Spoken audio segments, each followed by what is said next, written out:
So hey guys, আসসালামু আলাইকুম। কে কেমন আছেন? আশা করছি সকলে ভালো আছেন। বন্ধুরা, আমিও ভালো আছি আপনাদের দোয়া এবং ভালোবাসায়। তো আজকে নিয়ে আসলাম আরেকটি নতুন ভিডিও। এটা কোনো ব্লগ না, এটা কোনো ফানি ভিডিও নয়।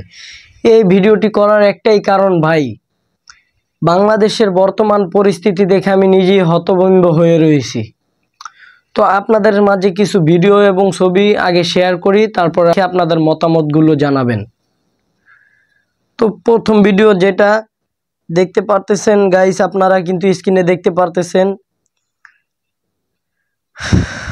যেগুলো যুদ্ধের সময় হতো, মানে এই যে এরকম মারা গেছে, তার উপরে বাংলাদেশের ফ্ল্যাগ দেওয়া, মানে জিনিসগুলো দেখলে না কলিজায় আঘাত লাগে। এই যে শরীরের পশমগুলো খাড়া হয়ে যায়, দেখতে পারতেছেন।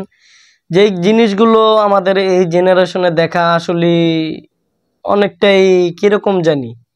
তো তারপরে আরেকটা ভিডিও শেয়ার করতেছি, তো দেখেন ভিডিওটি গাইস, দেখতে পারতেছেন। আমার ভাইয়ের এত মেধা ভাই, এই আমার ভাই খাইবে শুনে আমার কলিজায় গিয়ে লাগছে, আমার ভাই মেট্রিকে পাচ্ছে, ইন্টারে রংপুর কলেজত ভাই, সরকারি কলেজত স্কলারশিপ পাতে ভাই, বাপে আমার খুশিতে কান্দিছে ভাই। হাই রে, স্কলারশিপ পাতে ভাই, আমরা মূর্খ মানুষ জানি না এত মেধাবী ছাত্র ভাই। মানে এক কথা, মানে এই বোনের কথাগুলো শুনে আমার কলিজায় আঘাত লাগতেছে। কি বলবো, আমার ভাই আঘাত লাগলে বা কিছু করার নেই। ইংলিশ সাবজেক্ট নিয়ে অনার্স করলো ভাই, কলিজায় গিয়ে লাগে এই কথাগুলো গাইস, আমার ভাই কলিজায় গিয়ে লাগে ভাই। মানে যে বিসিএস করে ক্যাঙ্গেরি ভাই, তোরা মানে আমাদেরকে রাজাকার বানিয়ে ছাড়লো শেষ পর্যন্ত। একটা পরীক্ষা চাকরি হোক ভাই, আজকে একটি কথা বলে যাই আপনাদের মাঝে, যেই কথাটি হচ্ছে গাইস, আমরা এত এত টাকার এমবি ভরে কাদের ভিডিও দেখি, কাদের সাপোর্ট করি। আরে কই মানবতার ফেরিওয়ালা, আর কই হচ্ছে আমাদের ফিরোজ হাসান, আর কই হচ্ছে সুমন ভাই, এরা কোথায় এখন ভাই? এই যে আপনাদের মাঝে আরেকটা ছবি শেয়ার করি, যেটা হচ্ছে যে এই যে এই গ্রুপ সাপোর্ট ছবিটা আপনারা স্ক্রিনে দেখতে পারতেছেন। এই যে এই চক্রটা আপনারা এই স্ক্রিনে যেই ছবিগুলো দেখতে পারতেছেন, এরা এখন কই ভাই? সিলেটের বন্যায় এই জায়গায় ওই জায়গায় বহুত জায়গায় এরা আসছে, এখন এরা কই? এদেরকে তো এখন দেখতে পারতেছি না। এরা মুখ খুললে কি এদেরকে জোতা পিটা করবে? এদেরকে কি করবে? এদের ভিডিও এত ভালোবাসি, এত সাপোর্ট করি এদেরকে, এরা এখন কোথায়? এত ভালোবাসা দিলাম কাদেরকে, এত এমবি খরচ করলাম, টাকা খরচ করলাম এদের ভিডিও দেখে, এরা এখন সাহায্য করতে কেন নামে না? একটা ভিডিও করতেছে না এরা। এটা তো একটুখানি হইলেও সাপোর্ট করতে পারে। পুরা বাংলাদেশটা এখন ট্রোল হচ্ছে, মানে কোঠা নিয়ে। তো এখন এরা কোথায় ভাই?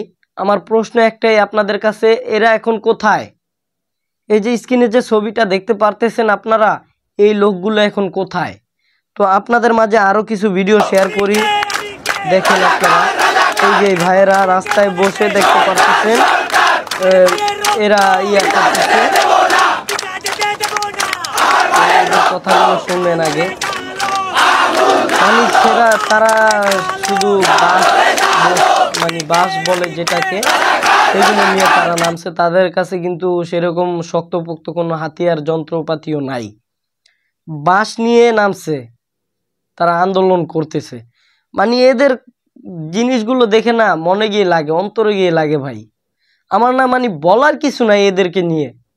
এরা এত শ্রম দিতেছে, কষ্ট করতেছে, এদেরকে আমরা যদি সাপোর্ট না করি কিভাবে হবে? এরা যেগুলো করতেছে তো এগুলো আমাদের জন্যই। তো গাইস, ভিডিওটিকে লং করতে চাচ্ছি না, যেটা মূল কথা বলার জন্য আসছি সেটা হচ্ছে যে আমরা এদেরকে একটু সাপোর্ট করি, হাতে চুরিবালা না লাগিয়ে এদের সাথে একটু তালে তাল মিলিয়ে আমরা সবাই কাঁধে কাঁধ মিলিয়ে আমরা আন্দোলনটি করে যাই। ইনশাআল্লাহ একদিন না একদিন সফল হব। আর যারা বড় বড় কন্টেন্ট ক্রিয়েটর আছে তাদের উদ্দেশ্যে একটা কথাই বলবো যে ভাই, আপনারা একটা হলেও মেসেজ দেন, কারণ আপনাদের ভিডিওগুলো বা আপনাদের ভালোবাসা পেয়ে কিন্তু আমরা আপনাদের ভিডিওগুলো দেখি। আপনারা যদি কিছু নাই করেন তাহলে তো এই জায়গায় কিছু হলো না। তো আপনারা আন্দোলন যারা যারা করতেছেন ভাইয়েরা, আপনারা যদি আমার ভিডিওটি দেখে থাকেন তাহলে আপনাদের কাছে অনুরোধ থাকবে যে যেই কন্টেন্ট ক্রিয়েটর, যেই ব্লগার, যেই হোক না কেন, যারাই আপনাদের নিয়ে আপনাদেরকে একটুখানি সাপোর্ট না করবে তাকেই সরাসরি বয়কট করবেন, কোনো দিকে তাকাবেন না। কারণ এমবি আপনার, ফোন আপনার, আপনি বয়কট করবেন, যা ইচ্ছা তাই করবেন। তো এই ভিডিওটি আর লং করতে চাচ্ছি না, এই ভিডিওটি ছিল এই পর্যন্তই। বন্ধুদের মাঝে শেয়ার করার অনুরোধ রইল। আসসালামু আলাইকুম, নেক্সট ভিডিওতে দেখা হবে।